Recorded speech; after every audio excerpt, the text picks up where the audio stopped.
राधा वल्लभ श्री हरिवंश महाराज जी, मैंने अध्यात्म मार्ग को आपसे ही जाना है। इससे पहले व्यर्थ का ही जीवन जिया है, द्वंद्वों में फंसकर। परंतु आज ऐसी स्थिति है कि मेरे लिए आप ही सब हैं।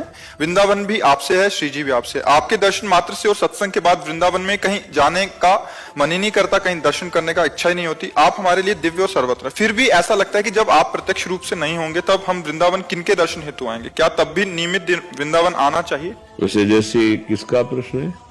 जैसी भावना आपकी, अगर ऐसी भावना परिपक्व हो जाए तो आपको लगेगा ही नहीं कि हमारे गुरु जी गए हैं या संत गए हैं। ऐसा नहीं लगेगा, क्योंकि ये शरीर भले चले जाए लेकिन इस शरीर के अंतर्गत जो परमात्म तत्व है वो तो कभी जाएगा नहीं ना। वो तो सर्वत्र व्याप्त तत्व है। जैसे गुरु तत्व है ऐसे ईश्वर तत्व है। गुरु तत्व को कहा गया अखंड मंडलाकारम व्याप्तम चराचरम। तो एक व्यक्ति के ढांचे में जो बैठा हुआ तत्व है, और ढांचा तो जा सकता है, वो नहीं जा सकता। और आप खास तौर से प्यार उसी से करते हैं, ढांचे से नहीं। ढांचा अगर आज है तो कल नष्ट होगा, पक्का नष्ट होगा। ये नाशवान है, लेकिन इसमें जो बैठा है वो अविनाशी है। और अगर भाव आपका बना है तो ऐसे ही प्रेमानंद रूप ऐसे ही धारण करके वो अविनाशी तुम्हारा शासन करता रहेगा। तो तुम्हें लगेगा कि दुनिया की नजर में वो चले गए, लेकिन मेरी नजरों में तो हर समय सामने बसे हुए। तभी बात प्रेम का मतलब यही होता है। शरीर की उपस्थिति या अनुपस्थिति प्रेम में कोई फर्क नहीं पड़ता। जैसे गोपीजन, मथुरा कितनी दूर है और वृंदावन, भगवान का आदेश नहीं था तो कभी कोई गोपी मथुरा में कदम नहीं रखा। और प्यार में तड़पते हुए जब उद्धव जी ने देखा तो उनके पास ही श्री कृष्ण दिखाई दिए। भाव में कभी श्री कृष्ण के सानिध्य में, कभी विकलता है। दोनों स्थितियां देखकर उद्धव जी चरणों में लौट गए कि ऐसा प्रेम। अभी तक तुम अपने को ज्ञानी समझते थे लेकिन अधूरे थे। आज जाना वास्तविक प्रेम में शुद्ध ज्ञान का क्या प्रकाश होता है। कभी ऐसा महसूस नहीं हो रहा गोपीजनों को कि प्रभु हमसे दूर है। वो खुद कह रहे हैं उद्धव से कि नाहिन रहे हो ही मां ठौर। अब हृदय में जगह नहीं रह गई तुम्हारे उपदेश की। नंद नंदन अछत, यहाँ विनाशी स्वरूप से प्रभु विराजमान हो गए। तो जब हम किसी से अपनापन करते हैं और वो सत्य वस्तु होती है तो हमारे दिमाग में, हमारे हृदय में वो छा जाती है। जब हम असत वस्तु से करते हैं तो ममता उसकी भी हो जाती है, पर फिर उसका वियोग होता है। उपस्थिति सत की निरंतर होती है, असत की रह नहीं सकती। वर्तमान में भी वो नष्ट हो रहा है प्रतिपल।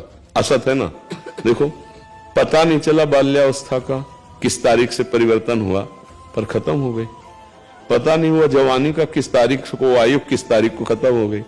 अब पता नहीं चलेगा किस तारीख को ये शरीर पूरा खत्म हो जाएगा। ये प्रतिपल मर रहा है क्योंकि मरण धर्मा है।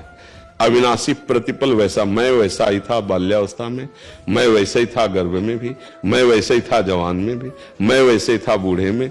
मैं अगर मुक्त नहीं हुआ तो अगला जन्म फिर वैसे ही होगा और उसी को मैं मान लेगा। मैं के साथ जो जो जुड़ता जाता है, जब तक वो नहीं हटेगा तब तक मैं मुक्त नहीं हो सकता। मैं स्त्री, मैं पुरुष, मैं धनवान, मैं कुलवान, मैं विद्वान, मैं के साथ जो जुड़ा प्रकृति का, वो आपको जन्म लेने के लिए विवश कर देगा। और मैं शुद्ध रह गया, वो मोक्ष को प्राप्त हो जाएगा। और मैं भगवान को समर्पित हो गया, वो प्रेम को प्राप्त हो जाएगा। अभी मैं के साथ कुछ जुड़ा रहता है। अगर हम गुरुदेव को मनुष्य मानेंगे तो बहुत घाटा हो जाएगा। अगर गुरुदेव को साक्षात परब्रह्म मानेंगे तो उनका शरीर रहे न रहे, हम कभी गुरुदेव से विलग नहीं रह सकते।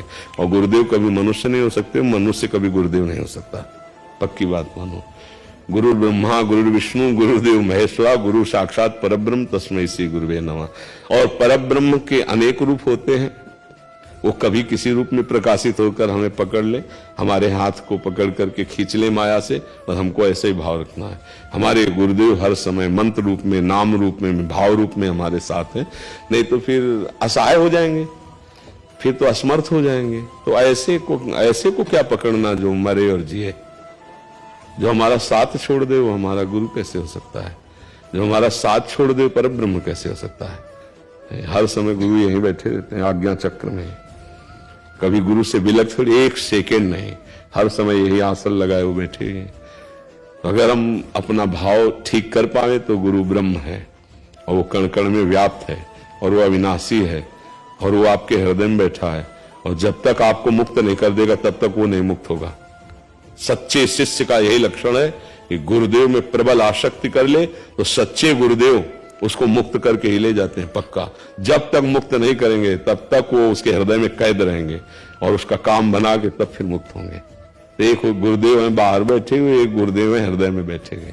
हृदय वाले गुरुदेव का विशेष परिचय बनावे तभी हम गुरुदेव रहित नहीं होंगे, गुरुदेव सहित रहेंगे। और अगर बाहर वाले गुरुदेव को केवल मानेंगे तो बाहर से तो जाएगा ये, आज नहीं तो कल जाएगा, शरीर तो नष्ट होगा ही। शरीर से प्यार नहीं, किसी के शरीर से, ना अपने ना गुरुदेव के।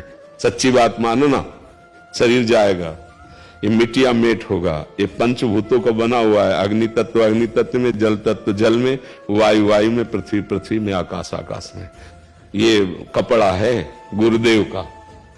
हाँ, कपड़े से तात्पर्य है कि हम इसी मुख से सुन पा रहे हैं, हम इसी को देख के समझ पा रहे हैं। तो यही इसीलिए समझाया जा रहा है कि इस पे आसक्ति नहीं, उस तत्व पे आसक्ति करो तो तुम अपने को कभी असहाय नहीं देखोगे, कभी रहित नहीं देखोगे गुरुदेव से। सत्य विषय को मान लो, गुरुदेव कण कण में व्याप्त है और ये जो व्यक्तित्व है ये समय के लिए है। एक शरीर का व्यक्तित्व समय के सीमा में बंधा हुआ है, लेकिन जो उस व्यक्तित्व के अंदर महत्व है गुरुदेव वो असीम है। उसी से प्यार करना चाहिए, उसी के प्यार से हमारा जीवन मुक्त होगा।